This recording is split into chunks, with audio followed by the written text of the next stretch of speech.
Brown, Mysteries. Adventures in excitement and suspense, based on the best-selling novels by the slick storytelling sensation, Carter Brown.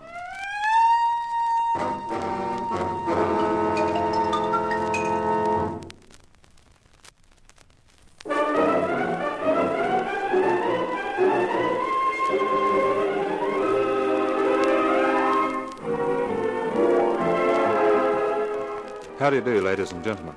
This is Carter Brown to bring you another of my books. A story called Crime for a King, in which a private detective, Roger King, is embroiled in a batch of bewildering events. Normally a private eye knows all about his assignment, but in this case our hero's in the dark, which naturally enough makes it hard for him to see where he's going. But he can tell it better than I can, so I'll hand over to Roger King.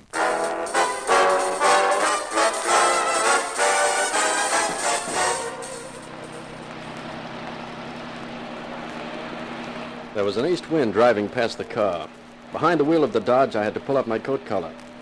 I lit another cigarette and kept my eyes on the road and the car in front of me.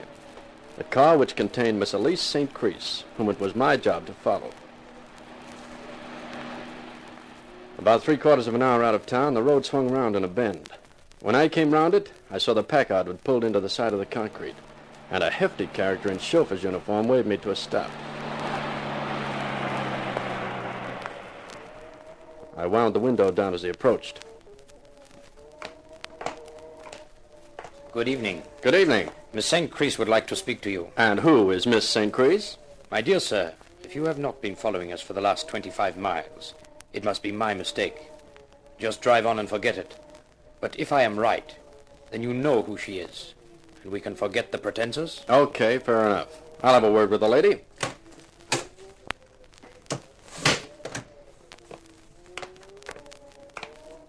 Good evening.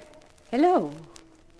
You are the private detective, I presume. A snooper is probably the word you're looking for. Who do you snoop for? Around this time of the year, Santa Claus. Now, what are you expecting in your stocking, apart from a luscious limb? Is wit a necessary accompaniment of your profession? Oh, not really. We throw it in as an extra. You have not answered my question. I have a client who pays good dough for me to trail you. Why should I tell you his name? Because I am curious. Because I don't like being followed around. That's too bad. I don't think I like your attitude. You look like becoming a nuisance. Oh, you'll get used to me after a while. Hey, let's ride in your car and save the juice in mine, huh? What do you say? I say that you begin to bore me. Johnny? Of course. Hey, what? Too late, my friend. Oh. Something belonging to the chauffeur, probably his fist, came across my head, and I lost interest in the proceedings. When I came round, I was sitting behind the wheel of my car with a headache and without the ignition key. The hulking chauffeur must have tossed it in the bushes. But I'd been caught that way before, and I kept a spare in the glove box. As I drove back in the direction of the city, which contained my apartment, which contained my bed, which would contain me as soon as I could get to it, the only thought in my mind was that my client wouldn't be happy about this. It was about 3 in the morning when I was climbing gratefully into the sheets, when suddenly... Roger King. So glad you got home safely. Did you walk? No, I cut a hole in the floorboards of the car and pedaled it home. It's nice to know that you have not lost that quaint sense of humor. That smack on the cranium has improved it. Tell that chauffeur of yours that next time we meet, I'll try and do the same thing for him. Would that be wise? After all, he is so much bigger than you. How did you get my name and phone number? I would have thought that you could have deduced that. You were unconscious, weren't you? And in your pocket was your wallet, wasn't it? Uh-huh. Tell me, is there any point to this conversation, or you just like talking to me? I don't like talking to you at all, Mr. King, but this once it is necessary. You received very mild treatment tonight. Next time it could be much, much nastier. Are you threatening me, my elegant Elise? I can hardly hold the receiver. I'm trembling so badly. Very funny. This is my last warning, King. Find something else to do, and tell whoever has employed you why. Otherwise, you might wake up one morning and find yourself dead. Well, well. Now, just what the devil can all that mean? I arose refreshed but resentful, and I had an idea that my client, Mr. Polvey, was going to be resentful, too. It was about 10 o'clock when I presented myself at the offices of Overseas Enterprises Incorporated and asked the pulsating platinum blonde secretary to announce me. Come in, King. Well, have you anything to report this morning? In a short word, no. What do you mean by that? I followed her car, then I was hailed by a chauffeur. She made it clear she didn't like being followed. The chauffeur made it even clearer by slugging me over the skull. When I came to, they and their car had gone. So you don't know where she went? You're right on the ball this morning. See here, King, I'm not paying you for rudeness. I'm paying you for results, of which I appear to receive none. Just remember that it's one thing to trail someone who's using the subway, but quite another thing to trail someone who travels in a chauffeur-driven Packard. That was your problem, and you don't seem to have tackled it very competently. I shall have to find someone who can carry out an assignment without falling down on it. Does that mean I'm fired? In a short word, yes. Well, it doesn't exactly come as a surprise. How about my dough? I shall have my secretary draw you a check. $150 covers it, I think. A lot of money to pay for nothing. But you're not paying me for nothing, Polby. You're paying for the privilege of discharging me.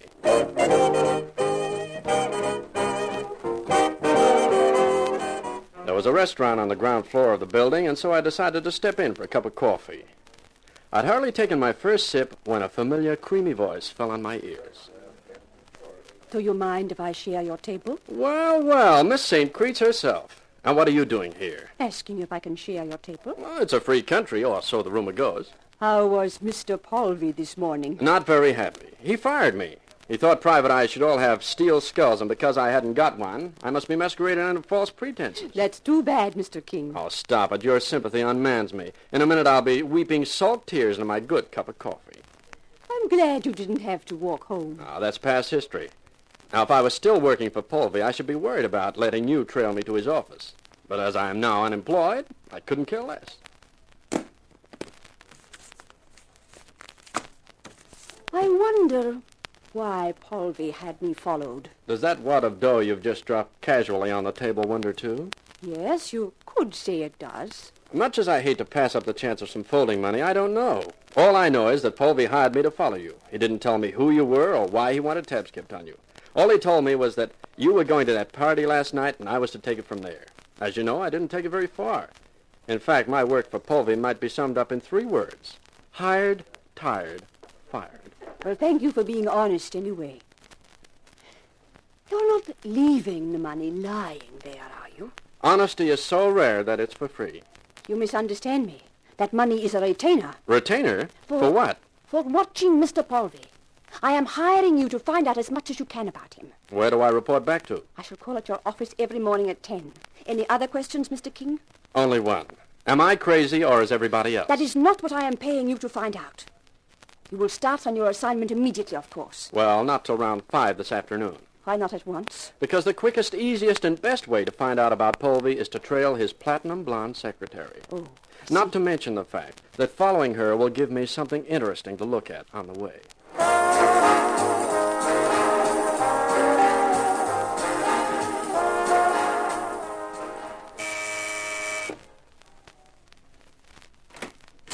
Yes. Oh, it's Mr. King. Hi, beautiful. What do you want? Well, since you ask, what are you doing for dinner tonight? I'm flattered, Mr. King. Don't tell me you came all the way out here just to ask me to dinner. That's a fact. And how did you know where I lived? Simple. I followed you. Well, in the face of that, what can I say? I have an engagement for dinner tonight, but come in and have a drink anyway, Mr. King. Just call me Roger, huh? Miss, Oliver. Marcia Oliver. This way, Roger. Hey, quite a place you have here, Marcia. I like it. This is the living room. Will you have a martini? You don't have to ask me twice. Try the lounge. I find it very comfortable. Thanks. Hey, you're right. It is, and big enough for 2. You're getting a little ahead of yourself, aren't you, Roger? We're only at the drinking stage. Here you are. Thanks.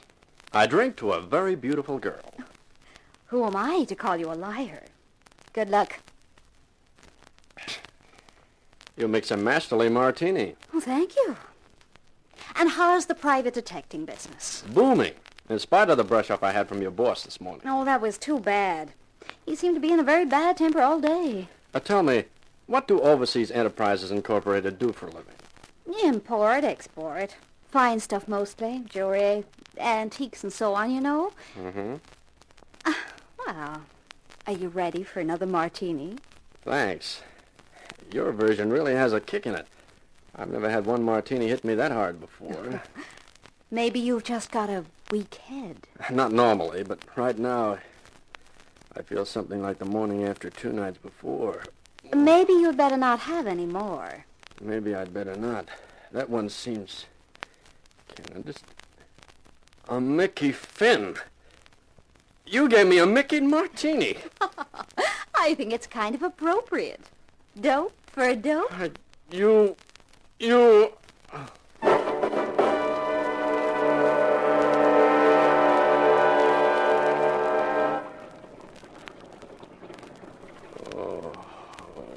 Morning, Mr. King. How you feeling? Awful.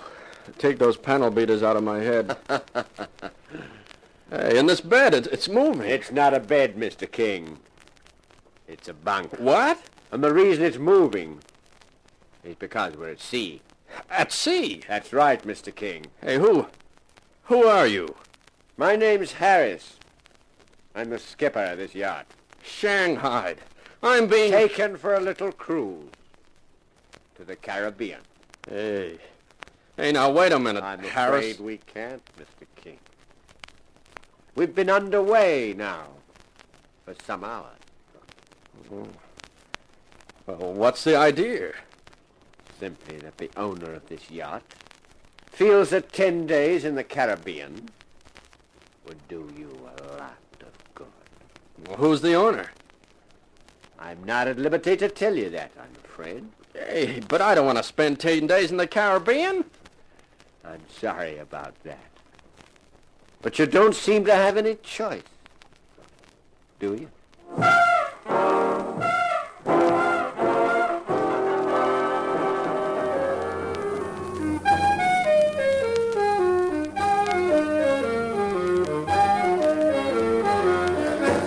Carter Brown, Mysteries. Adventures in excitement and suspense, based on the best-selling novels by the slick storytelling sensation, Carter Brown.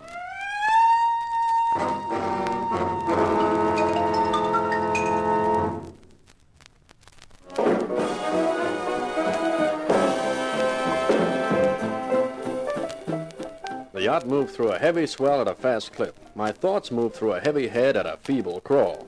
I looked around me. The cabin was fit for a king. But this king's name was Roger, and why Roger King had been drugged and then dragged on board, I hadn't the faintest idea. All I knew was that first I was working for Polvey, trailing Elise and Crease.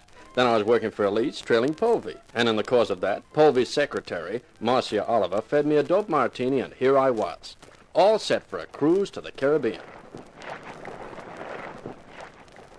Decided to come up for a breath of fresh air, Mr. King. That's right, Captain Harris, and it feels very fresh. Yeah, the swell's getting heavier. We look like having some fog. Do you have breakfast? Yes, thanks. You run a first-rate service for Shanghai passengers. We do our best. You don't feel like doing better still and telling me why I'm here and who owns this boat? I'm sorry, I can't oblige you. Well, no harm in trying. Now, Mr. King, I think you'd better go below. I've had my quota of fresh air, huh? I'd prefer you in your cabin. I'll have one of the crew conduct you. Well, if I'm going to be incarcerated for any long periods, do you mind if I borrow one of your bottles to keep me company? Not at all.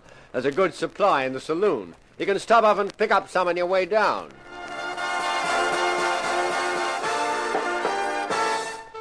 I didn't notice the rest of the day pass, due largely to the bottle, whose contents transferred from it to me made things seem less bewildering. And then it happened.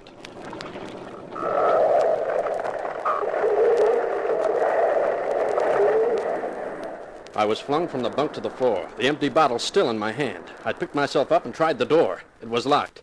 The engines had stopped. Up above, I heard footsteps running along the deck, and after a while there was silence, except for a single sinister sound, the plash of running water. The cabin tilted to a crazy angle, and I could see the water creeping in under the door, and I was forced to the comfortless conclusion that I'd been left to my fate. And then I was proved wrong. Well, hi there, sailor. How's the hornpipe? You're drunk. That's right, Captain. Perhaps it's just as well. We hit a reef, Mr. King. Got too close inshore in this fog. Well, never mind. There are plenty of yachts. It's bad luck for you, though. If this hadn't happened, you could have enjoyed a 10-day cruise. And then we'd have dumped you someplace. And that would have been it. But as things are now, I'm afraid I'll have to kill you. Why, you bold, bad boy. You see, we can't take any risk of you being around on the 18th. That was the whole reason for getting you aboard, to keep you out of the way till after the 18th. Now, well, I'm sorry, King. I'll have to give it to you. What, another bottle? No, a bullet. Oh, you're kidding. No, I'm not. There's already about a foot of water in here. I'm going to shoot you, and you'll go down with the yacht.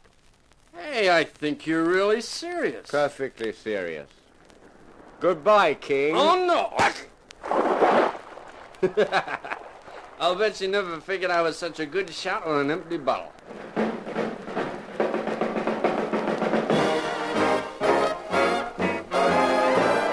The bottle I had thrown in desperation had struck Harris just above the temple. If I'd been stone cold sober, I don't think I'd ever have done it. I left him lying there in the water, which was rapidly rising in the cabin, and made my way to the deck. I looked at the reef on which the yacht had struck, then at the waves now pounding hungrily against the sides of the vessel. Suddenly it lurched onto my feet. That told me as plainly as words that it was my time to get off.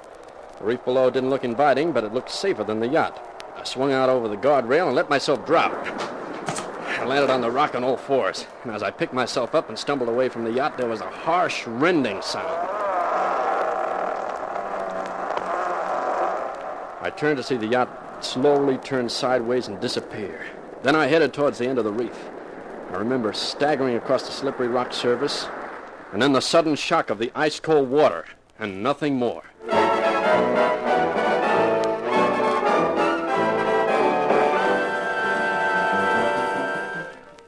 Take it easy now. Come on, drink some more. Not so fast now. Gently, Dusty. Yeah, what's this? A bed? Blankets? Where am I? In bed in my cottage, Mr. King. Come on, have a little more of this brandy. Hey, how'd I get here? I found you on the beach. You must have made it to the end of the reef and swum the rest of the way. Don't remember. Only remember the water. I saw the yacht strike. Then I came down to the beach later. I saw an upturned dinghy out at sea. And then I found you. What about the others? Don't know. Well, perhaps you'd better not talk anymore, Mr. King. You know my name. Well, when I stripped off your clothes, I took out your wallet. Naturally, I looked through it, but it's all safe, your license, your money, everything. My name was Wallace, by the way. Hugh Wallace. Well, Mr. Wallace, I guess I owe my life to you. That seems to entitle you to the whole story.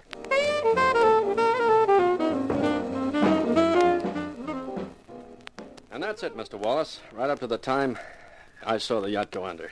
The rest of it, well, you know. It's an incredible story. Now, what are you going to do now? Going back to where I came from. I'm annoyed enough now to want a piece of revenge. And another thing, too. I'm curious about that date Harris mentioned, the 18th. I'd like to find out why I had to be kept away until after that. And what exactly is going to happen on the 18th? What about the wreck? I've been thinking about that. You saw an upturned dinghy. Looks as if the rest of the crew must have drowned. I know Harris is dead, and that leaves me the only survivor. I'd like to keep quiet about the wreck for two reasons. One, because to explain Harris's death would be awkward. And two, because with Polvey and his secretary thinking I'm dead, gives me an advantage. But of course, your conscience may insist on reporting the thing, Mr. Wallace. Well, it's up to you. You saved my life, and I won't argue with you on your decision, whatever it may be. I believe your story, Roger.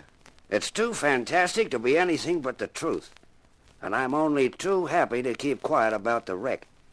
You see, I'm wanted in 4 states for forgery. It was good to get home. It was good to roll into my own bed and sleep 18 hours straight. It was close to lunchtime of the next day when I got to my office and found an irate note from my employer, Miss St. Crease. I flicked the telephone dial to the number in her note.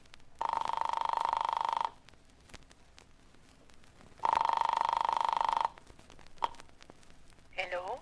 Good morning, Elise. Roger King speaking. Oh. I got your note. The tone of it seemed rather angry. With good reason. Where have you been the last 3 days? Around. A round is expensive at $200. That is the amount I paid you, remember? I want more than that. You'll get it. I've been busy. I couldn't wait around my office for you to call. This had better be good. Otherwise, I shall ask Johnny to call on you and convince you that it is better to produce results. Johnny? He was driving my car the other night, remember? Johnny bends iron bars before breakfast, simply because he has to work off his surplus energy. That ape. If he gets near me, I'm liable to forget I'm trying to be a gentleman and break a chair over his head. Oh, I'll tell him that. It will worry him for weeks. Now, look, leaving your playmate Johnny out of the picture for a while, I'm onto something really good. What is it? I can't tell you yet, not until I'm really sure. Mr. King, this begins to sound like stalling to me. Now, just give me 2 more days. After all, as long as you know before the 18th, it's all right, isn't it? Very well. I'm prepared to give you 2 more days. But if I don't hear from you by then, you will really be in trouble. That I can guarantee, Mr. King. So, the 18th means something to you too, baby. The question is, what? And I figure there's only one person who can tell me that.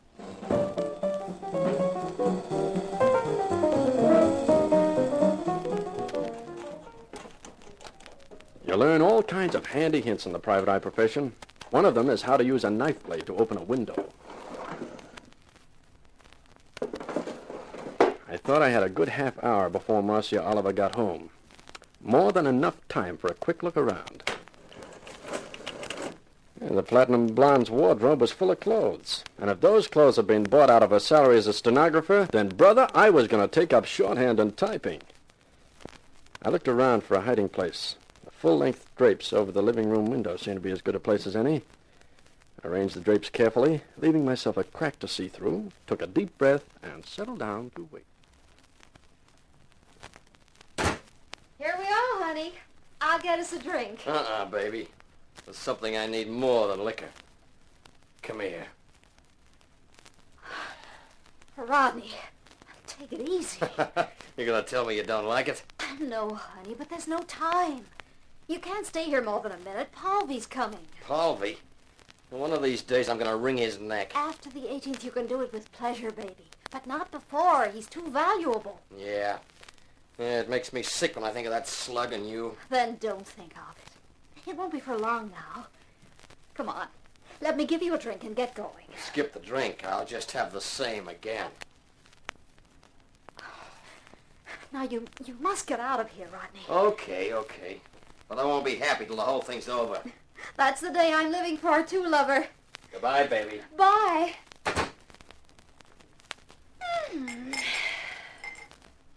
You could pour one for me, too, Marcia. Only this time you can skip the Mickey Finn. You're dead. You mean I should be dead, but I'm not. How did you get in here? Through the window. I've been behind the curtains for quite a while. Oh. Well, I don't know what you want here, but Mr. Paulvy will be calling very soon. For his regular visit, huh? Which explains all that expensive clothing you own. If he finds you here, he'll turn you over to the police. I don't think so, baby. Not after that little sea trip you arranged for me. You and Polvy, I presume. I think you'd better give me a little information. If you don't, I'll tell Polvy of the pretty little scene I just witnessed between you and dear Rodney. I'm sure he'd love to hear all about it. What do you want? For a start, the 18th. That's a date everyone seems to be interested in. What happens then? I don't know. Now, baby, don't start with the fairy stories. Paulvy says he's pulling off a big deal then. There'll be a stack of money in it, and I'll get some. That's all I know. Well, that could be true, I guess. And why did you slip me that dope martini? I was scared when you said you followed me home. I thought Paulvy's wife might have put you onto me. I wanted to keep you here till I could get in touch with Paulvy and ask him what to do. And he suggested the sea trip? Yes. I don't think I believe you, but I can wait. When Paulvy comes tonight, find out something definite about the 18th. I'll call back around midnight. You'd better know then, or I'll blow the whole works to Pal Paulvy. So it's up to you, baby.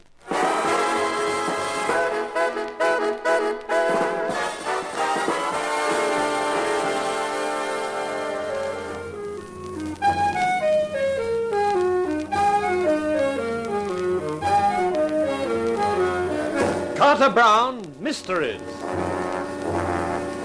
Adventures in excitement and suspense, based on the best-selling novels by the slick storytelling sensation, Carter Brown. The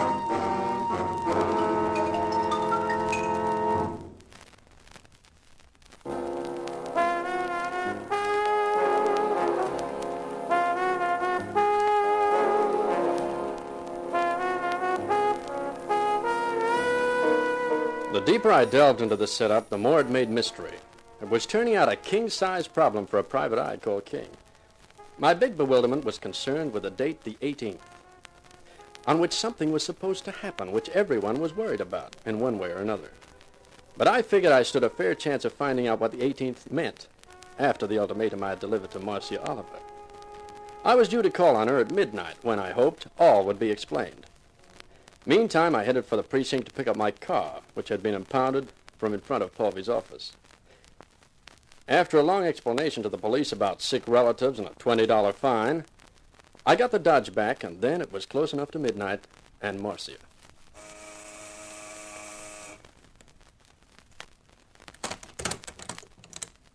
Oh, it's you. It's not my twin brother. You couldn't have a twin brother.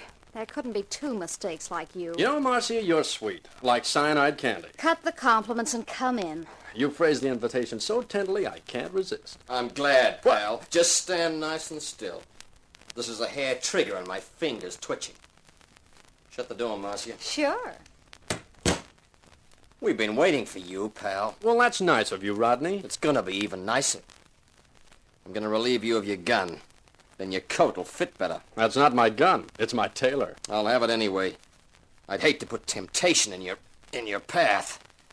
Yeah, that's better. You know, Roger, I'm surprised you forgot about Rodney so quickly. Honey, I'm even more surprised. I must be slipping. That can happen when a guy gets close to his end. I've still got a way to go. Have you? Well, I thought I had, but I guess I could be wrong. You certainly could, pal. You know, you're a guy who keeps looking for trouble. It keeps looking for me. You should have kept moving south when you got off that yacht. A guy can't be that lucky twice. I suppose not. Yeah, you're a problem, pal. But not too big a one for a guy with brains. Where is he? I don't see him. Don't get smart, King. Sorry. You see, our problem with you is this. While you're still around, you're liable to tell Paulvy things we don't want him to know. He's got a nasty, suspicious mind. So, what are we going to do? Let's think it over for the next fortnight. Murder isn't a rap I'd care to risk. I'm glad to hear you say that. I'll bet you are. You haven't heard it all, pal. I'm listening. Tell me this. Where does Paulvy think you are now? Well, I guess he... That's right, pal. He thinks you're under the water with the rest of the boys who were on his yacht. So maybe you can figure the answer to our problem now, huh? If it's what I think it is. You get the prize, pal. All I have to do is put you back where you belong, under the water, and nobody's going to miss you. And if anyone does, that's Paulvy's worry, not mine. You're forgetting one thing, Rodney. When I took that sea voyage, it was planned very suddenly. So suddenly that I didn't have a chance to shift my car from outside Paulvy's office. So what? So the police impounded it after it had been there a couple of days. I don't get it. Guess when I paid $20 to get it back? When? Exactly 45 minutes ago. So if you knock me off, it's not going to be Paulvy's worry. It's going to be yours. The police know I was alive an hour ago. You're lying. Wait a minute, Rodney. He's not. I remember seeing a car driven away from out front of the office. What model is it, Roger? Blue Dodge, 49 sedan. Well, that's it. I saw it. Of all the rotten... No language in front of the lady. Rodney, this changes the whole thing. What are we going to do? I don't know. Well, I think I do. Huh? Let's have another look at this thing. Now that I've proved I'd be a nuisance if you killed me, what about a deal? Such as? You tell me what happens on the 18th, and I'll tell you what I know. How about that? What's your angle, King? I'm not working for anyone. I decided tonight to resign from my latest employer, so I've just got a large slice of curiosity after Paulvy tried to get rid of me. Whatever's behind it, there must be dough in it. And I'm not the sort of guy to look sideways at a buck. I'm not even ready to quarrel whether it's an honest buck or not. Oh. Marcia, what do you think? That might be a proposition, Rodney. That's one sure way of keeping his mouth shut between now and the 18th. And we could use someone else that might make the job easier. Yeah, you could be right at that. Okay, King, I'm putting the gun away. It's a deal. Fine. How about a drink to clinch it? I've got a kind of dry feeling. I'll bet with my gun staring you in the face. Yeah, fix the drinks, baby. Sure. Now, it's pretty lucky for you, King. That business about the cops in your car. Yeah, I guess so. You'd have been laying around the bottom of the sea without it. Forget that, Rodney. Here are the drinks. Thanks. You'll forgive me if I don't wait. Hey, I needed that. Okay, Rodney, suppose you give with the story now. Sure. Well, first of all, Palvy. Overseas Enterprises Incorporated, his import-export business, is just a sideline. His real work is jewelry. Palvy's one of the finest craftsmen in the world. Now, when anybody's got something really valuable they want altered or fixed, they take it along to Palvy. He's kept his name pretty quiet for obvious reasons. Of course. He wouldn't want the boys who collect that kind of stuff illegally to get to hear about him. Next, we come to a dame, the Baroness von Oltz. You ever heard of her, King? No. Well, you should have. She owns the Carmel Royne diamond pendant. I've heard of that. She bought it for $500,000. They say it's worth more now. Must be nice to have money. The Baroness arrived here a couple of days ago. It was in the papers. I never read the social columns. You should. Then you might have figured what that date means, the 18th. You see, on the 18th, there's a ball being held in honor of the Baroness von Oltz. Everybody who's anybody in town will be there. And the Baroness will be wearing her pendant. Daylight breaks through. Correct me if I'm wrong. On the 18th, you aim to snatch the Baroness's pendant. I'm correcting you. Palvy aims to have it snatched. What? I may not be the brightest private eye in the business, but that doesn't sound smart to me. You haven't heard the half of it. I hope not. To snatch a pendant like that, you have to love it for its own sake. Nobody'd touch it. It'll be too hot. Sure, you're 100% right. Well? Well, it so happens that when the Baroness arrived here, she found the clip on the pendant needed some attention. So who does she send it to? I'll guess. Palvy? Palvy, the expert who, luckily enough, lives right here.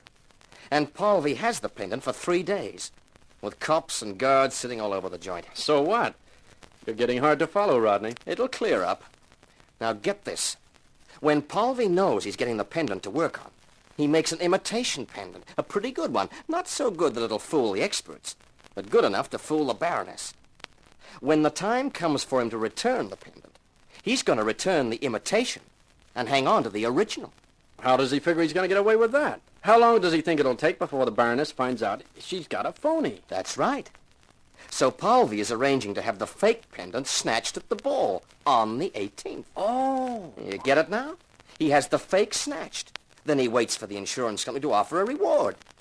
It's insured for $300,000. And the insurance company won't think there's anything unusual about the pendant being offered to them through a jeweler. I tell you, this Palvy character has some ideas. Very neat. So he collects the insurance on the diamond without having to worry about disposing of it, which he couldn't do anyway, seeing it's so well known. It's really one for the books, isn't it? You said it, Marcia. But where do you and Rodney come into it? That's simple. I'm the guy Palvy's paying to do the snatch. Yeah? Well, that's interesting. Isn't it? But not as interesting as the setup between you and Marcia. From what I overheard earlier tonight, neither of you exactly care for Palvy. You're going to say that again. So my brilliant mind leaps to the conclusion that maybe you two are planning a little piece of double-cross? Right on the button, pal.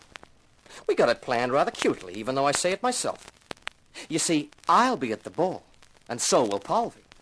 But while we're busy there, Marcia will be paying Palvy's office a visit and collecting the real pendant. And then?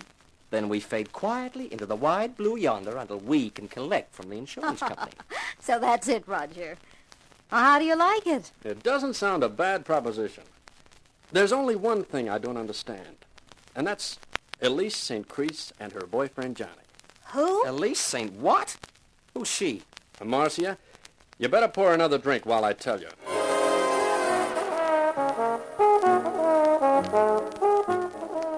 While they sipped their drinks, I went through the story from the beginning. How Palvy hired me to follow Elise, and how she hired me to follow him, with all the details, right up to where we are now. When I finished, Rodney looked at Marcia, and they both looked at me. I don't like the sound of that. This St. Chris dame and her sidekick must be after the pendant, too. You'll have to watch out for them, Rodney. Don't worry, I'm going to. We're all going to. What's the situation right now? Well, today's the 16th. Palvy's due to give the fake pendant to the Baroness tomorrow, the day before the ball. Uh-huh. So now we just wait till the day after tomorrow. Yeah. Well, it seems to me that this Elise sent Crease around. It might be a good idea if I went with Marcia when she collects the real pendant from Polvy's office. Yeah, it might be at that. I'll think about it and let you know. Fine. Now, if it's okay with you, I think I need some sleep. Sure. Oh, just one thing. Yeah? I sleep better with a gun under my pillow. Can I have mine back? Sure. I'll even hand it to you, but first. After all, we're partners now, aren't we?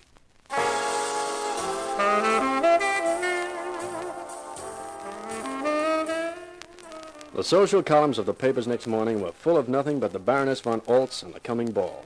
There was no photograph, but they gave the name of the hotel she was staying at.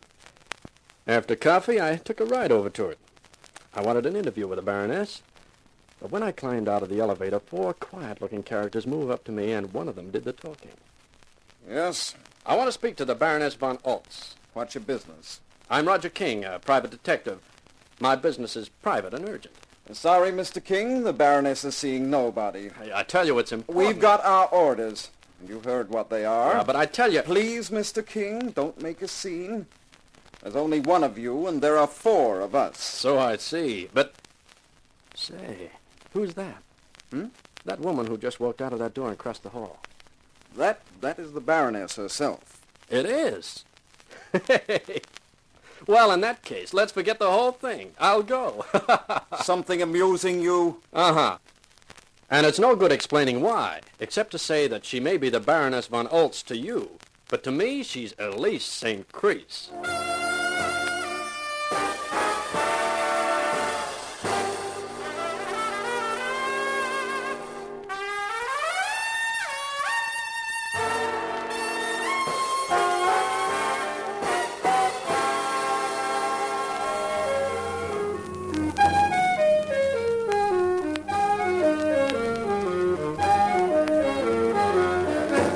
Carter Brown, Mysteries.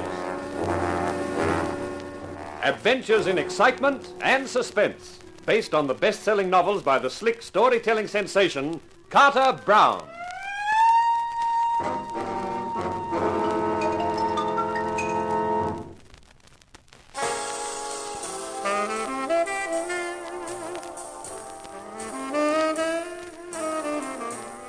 The more I thought about it, the funnier it became. And the laugh was on me, because there was I, Roger King, the smart private eye, itching to tell the Baroness von Oltz that there was a plot to plant her with a fake diamond pendant.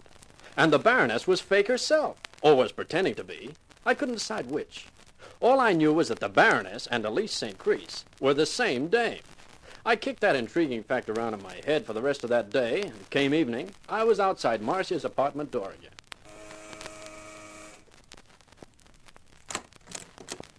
Hi. Hi yourself. Or are you? Not yet, but I've got the wherewithal waiting. Come on in. I kind of thought you'd be calling tonight. Well, that's nice. And so is this room. Cozy lights, warm fire. And I pulled the lounge up in front of it. For you and Rodney? Rodney won't be over tonight. Oh. I'll pour us a drink. Why don't you relax? Hey, that's a great idea. I never felt more like relaxing. Me neither. Here we are. Thanks. You don't have to sit as far away as that, do you? Move closer. Here's to crime. Here's to our partnership. What's the setup for tomorrow night? It's all fixed. The ball starts at 9. You pick me up here about 10. We'll go over to Polvy's office and pick up the pendant. Then we head south and meet Rodney. Sounds simple enough. Uh-huh. So we don't have to think about it anymore. Suits me. Roger, you're smart. From right outside the whole thing, you picked up even more than Rodney knew. About the St. Crease woman and everything. Just luck.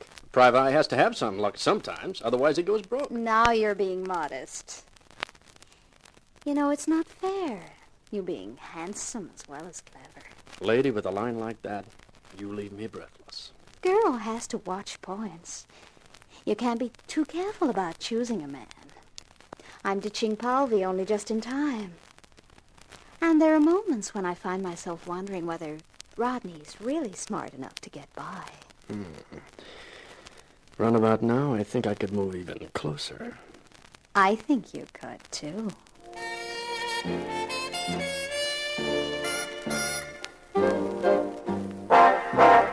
I picked up Marcia promptly at 10 the next night, the 18th. She had 2 of her suitcases packed, and I put them in the boot of the Dodge, and we drove round to the offices of Overseas Enterprises. Marcia had all the right keys, and as the elevator wasn't working, we used the stairs. Hold the flashlight up while I find the key. Sure. It's nice that Povey trusts you so much. Yeah, isn't it? Ah, this is it. Well, come on. Let's not waste any time. It's in his office. You can turn on the light now, I think. Okay. Where does he keep it? In the safe. I don't see any safe. It's a wall model. Behind that picture. Have you got the key to that? It's a combination lock. But don't worry. The picture slides up. Mm-hmm. Ah. 6. No. 6, 2, 7. That's it. And there it is. Oh, look, Roger. The Carmel Royal pendant. Hey, it's really something, isn't it? Oh, it's beautiful. But not real. Povey! That's right, Mr. King. Just keep your hands by your sides. This gun and I aren't joking. Why aren't you at the ball? Because that pendant's a fake. As big a fake as you, my dear Marcia. It's very funny, isn't it? I hope you both appreciate it. The real pendant turns out to be a fake. It can't be. But it is. All the planning, all the double-crossing, for nothing. I took it out tonight for another look at it, and then I noticed something. Something only very few people would have the knowledge or experience to see. It's very pretty, very well made, and worth about $1,500. An expensive phony, but a phony. Who pulled the switch? The beautiful Elise St. Crease? I suppose so, though I don't know how she could have done it. Where does she fit into this picture anyway? I met her in Europe about 6 months ago. She talked to me in vague terms about the possibility of doing a deal. She didn't mention the name of the Baroness, but the plot was outlined to me. I told her I'd think it over. I did. And when I got back here, I decided there was no good reason for cutting her into the deal. I could handle the whole thing myself. Sure, why split profits if you don't have to? Exactly. When the Baroness arrived and I got the job of fixing the clip on the pendant, I realized the Baroness was who Elise St. Crease had been talking about. She called me a day or so later and told me she was over here and what about her deal. I said I wasn't interested. Then she threatened me. That was when I hired you to keep an eye on her. Uh-huh. The pieces fall into place. But I didn't think Marcia was planning to double-cross me. Well, you know how it is, Povey. One good cross deserves another. She won't get the chance to try it again. I'm going to kill you, Marcia. And your private eye friend will join you next. Take it easy, Povey. That won't get you anywhere. If you cool down, we can still make some dough out of this deal. What are you talking about?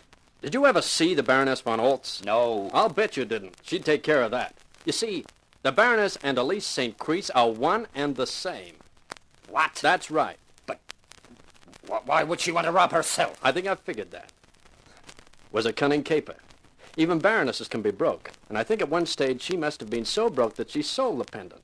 Not in its original form, of course. It must have been split up. It's too well known to sell any other way. Yeah. And at the same time, I think she had a fake made. The one in your safe right now. Go on, King. Then dough gets short again, and she gets another idea. If her pendant should be stolen, she could claim the insurance money. But if it is stolen, she has to make sure it doesn't turn up again, because it's a fake. Yes, I'm beginning to see it. Sure. She puts up the scheme to you that she should be robbed of a fake pendant at the ball, the one you would supply while you kept the one you thought was real. She knows the fake one stolen from her will be destroyed, and the original will be returned by you to the insurance company. But here's where you get the big laugh. When you return what you think is the original, Elise, or the Baroness, whichever you prefer, has a look at it and yells fake. The insurance people check up. They find it is a fake. And that means the Baroness collects the insurance dough, and you're left without even a fake pendant. I don't believe it. Can you make the facts fit any other way? Of course not. You're right, Roger. That was why the Baroness couldn't be known as the Baroness to you. That's why she took the name of Elise St. Crease. Well, all that dirty double-crossing... Povey, that doesn't really come well from you. She was just too smart for you. And how do you think we can make money out of it now? We should like to know that, too. What? Watch him, Johnny. I am. You fooled me. I'll... I am afraid poor Mr. Polby will do nothing anymore. Very stupid of any man to try shooting at a man who is behind him. Marcia, I'd better introduce you.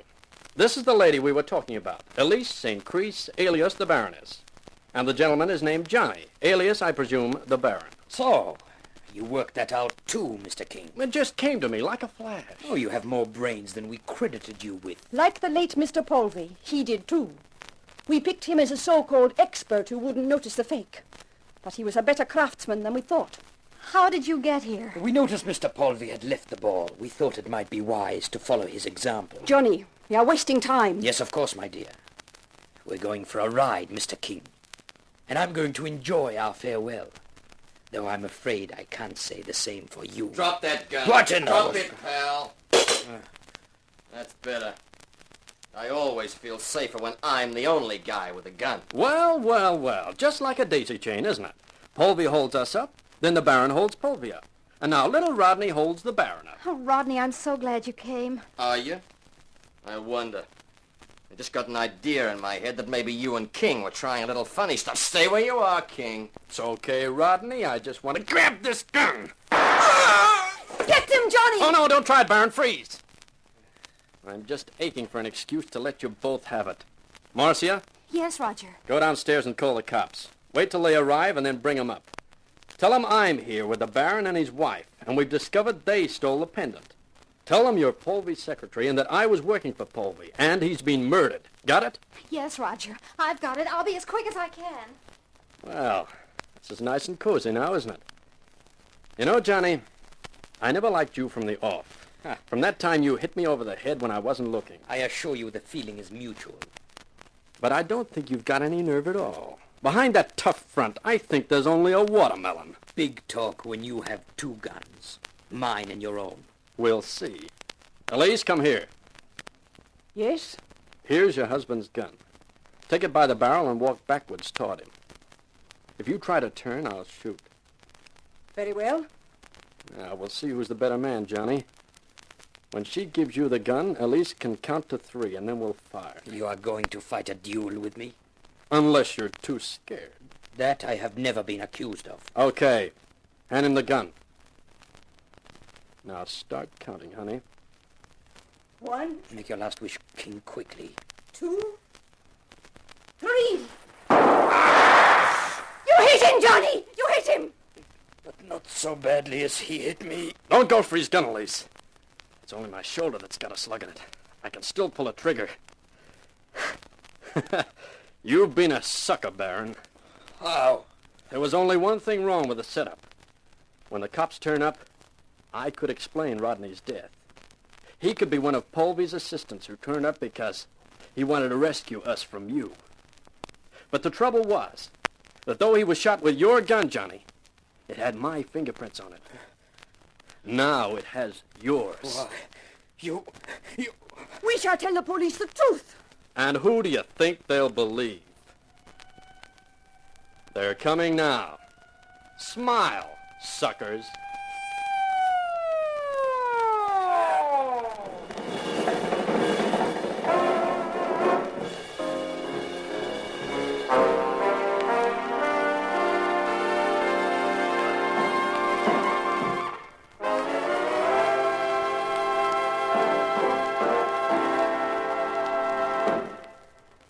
This is Carter Brown. You've got to hand it to Roger King, haven't you? He may have been befogged in the beginning, but he came in fine at the finish. I couldn't let him do anything else, could I? He's a hero. My next book's got a different kind of leading character, Richard Van Bryden III. I've called his saga Malice for a Multimillionaire because that's what he is. So this is Carter Brown saying so long for now. Be seeing you.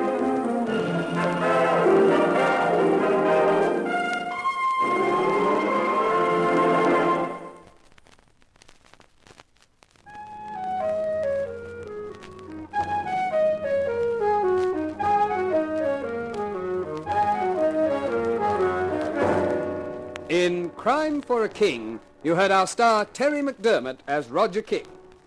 The Carter Brown Mystery Theatre, based on the best-selling novels by Carter Brown, is dramatized and directed by Maurice Travers for Grace Gibson Radio Productions.